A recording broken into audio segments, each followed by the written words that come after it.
Narito na ang mga malalaking balitang Central Luzon ngayong araw. Malakas na ulan nagdulot ng landslide sa Olongapo. Ilang puno sa dinalupihan nabuwal dahil sa lakas ng hangin. Ilang bahagi ng Barangay Tinajero, Bacolor, binaha. Mga residente nag-akyat na ng mga gamit. Senator Laila de Lima muling tatakbong senador sa 2022 election. Pangulong Duterte sisingilin daw. At 3-day maximum stay para sa mga turista ipinatupad sa Aurora. Maya Pabengi, Pampanga, magandang gabi Central Luzon. Ako si Nicolette Henson Hizon. Narito na ang mga nanguna at tinutukang balita ng CLTV News.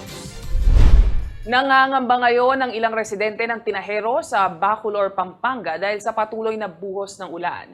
Isa kasi ang lugar sa pinakamababang bahagi ng bayan kung kaya't nagiging catch basin o puntahan ito ng tubig tuwing panahon ng tag-ulan.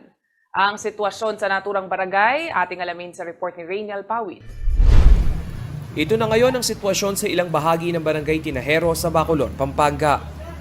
Dahil sa magdamag na buhos ng ulan, unti-unti nang tumataas ang tubig sa lugar. Sa mga ganitong panahon, sa nakalipas na 5 taon ay balisa na ang padre de pamilya na si June Vasquez. Taon-taon ay walang palya kasi na pumapasok ang baha sa kanilang bahay. Kaya naman ngayon pa lang nagtataas na siya ng gamit sa kanilang second floor. Mahirap. Kung wala kang itaas yung bahay mo rito, hanggang sa magbabakwait ka lang. Taon-taon, nung nakaraan taon hanggang dito, hanggang bewang sa loob. Pagkatapos sa daan hanggang dibdib. Hindi gaya nila June na may kalawang palapag ang bahay, ang tahanan nila Angelito Barcibal ay studio type lang ang forma. Kaya naman hindi na siya makatulog dahil sa walang tigil ang ulan. Taon-taon po yan pag lumulubog kami. Tapos po pag makwesa lang po kami, mga pamilya ko po. Binabantay namin kasi pag mababasa po yung mga anak namin. Kasi wala pong second floor yun sa akin eh. Nakalatag naman na raw ang flood mitigation project ng lokal na pamahalaan para sa dike malapit sa lugar. Medyo napurnada lang ito gawa ng pandemya. Pinasisiyasat din ng LGU ang plano ng National Housing Authority at kung bakit ito naprobahan gayong flood-prone area ang lugar. Pero yun po, since the start na nagawa yan, even during the time na inabutan ko na yan, ganun pa rin po naman ang problema yan. We are doing everything na malesen yung flooding nila.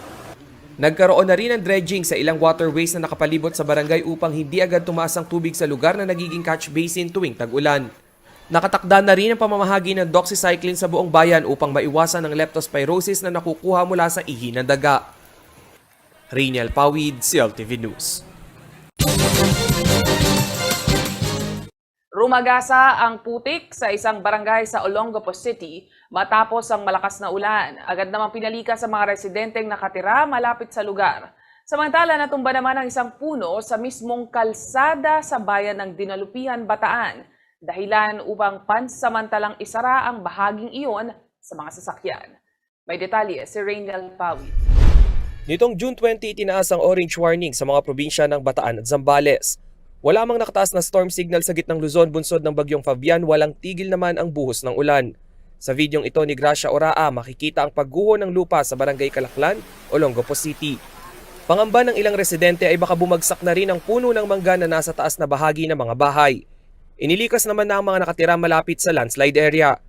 Agad namang nagtungo ang mga kinauukulan mula sa Disaster Office at Engineering Department ng syudad upang tiyaking walang matitirang residente sa lugar. Sa mismong Poblacion Plaza naman ng Dinalupihan sa Bataan, natumba ang isang puno sa kalsada dahil sa lakas ng hangin. Makikita sa larawang ito ng Dinalupihan PNP na nabunot ang ugat ng matandang puno dahilan upang masira rin ang haligi o gate ng plaza. Pansamantalang isinara ang kalsada upang bigyan daan ng clearing operation sa lugar.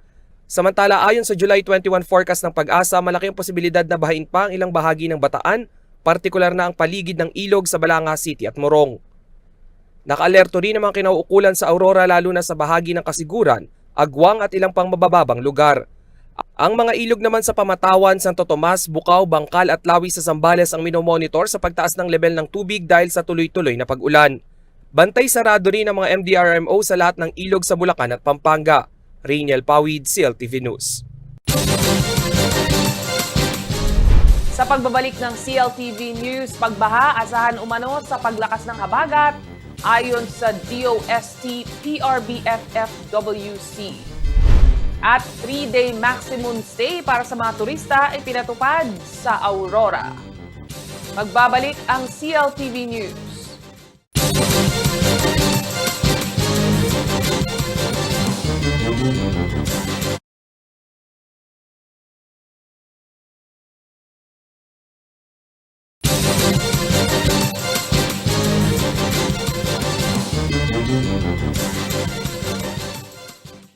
Nagbabalik ang CLTV News at sa iba pang mga nangunang balita.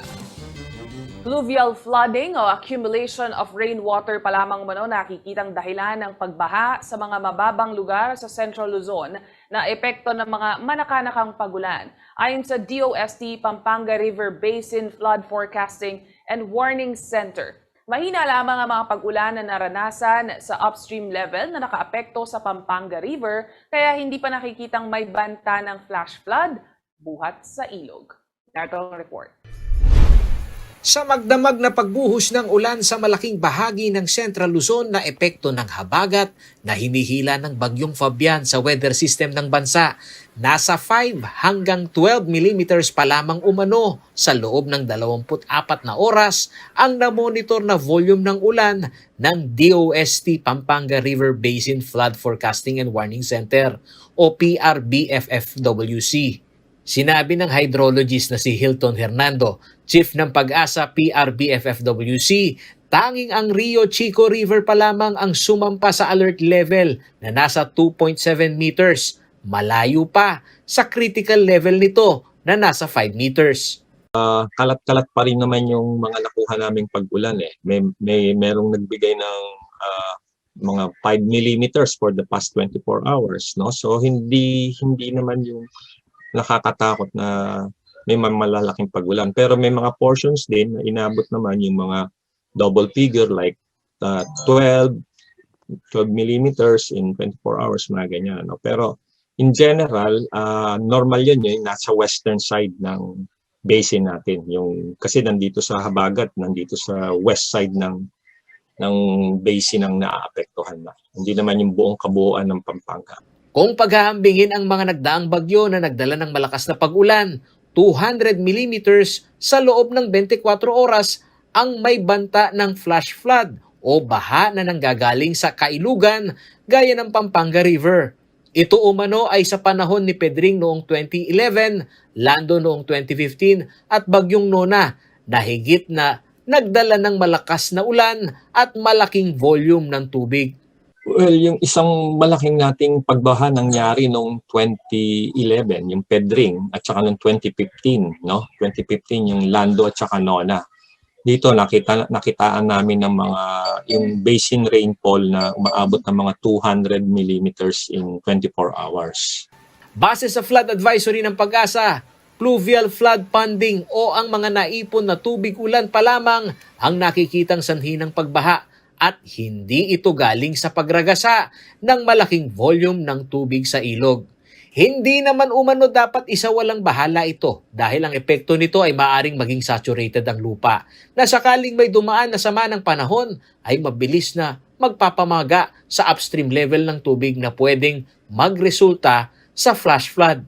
Assuming may dumating na bagyo next week at dumaan dito sa may portion ng Region 3, kumbaga, sinabi mo na saturated na yung lupa at sasabayan ng bagyo pagkatapos, malaki ang posibilidad na magkaroon tayo ng pagbabaha nun, no? Samantala, kahit na nasa alarm level pa lamang ang Rio Chico River na matatagpuan sa malaking bahagi ng probinsya ng Nueva Ecija, maituturing umano itong major tributaries ng Pampanga River na sakaling umabot ito sa critical level sa 5 meters.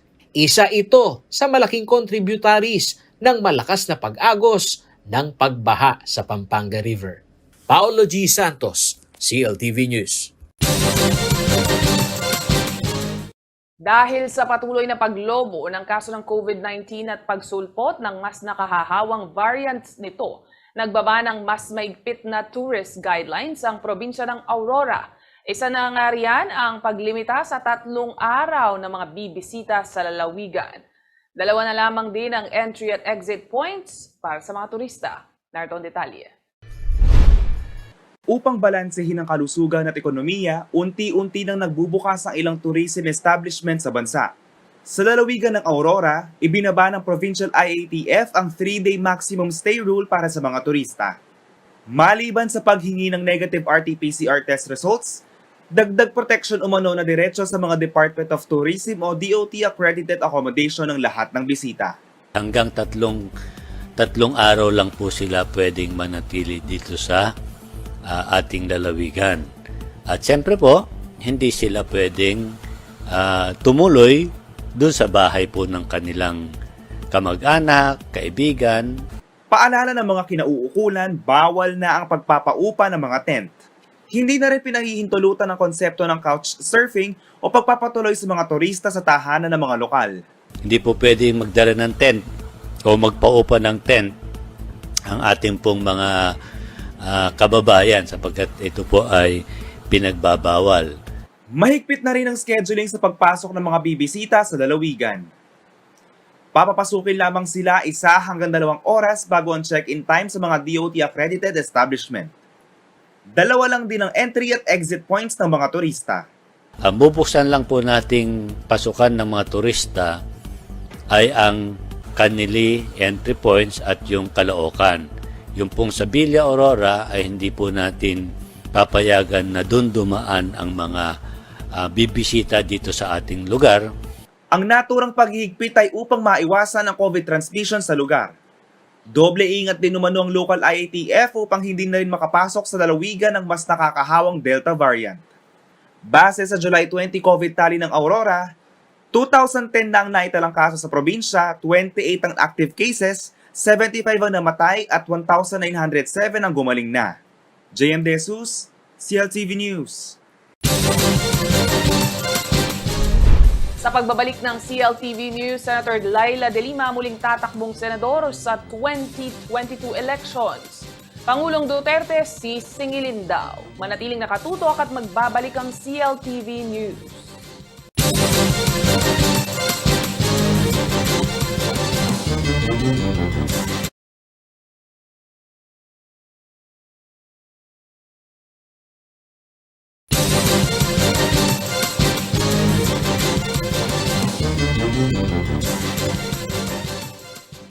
Nagbabalik ang CLTV News at sa iba pang mga nangunang balita.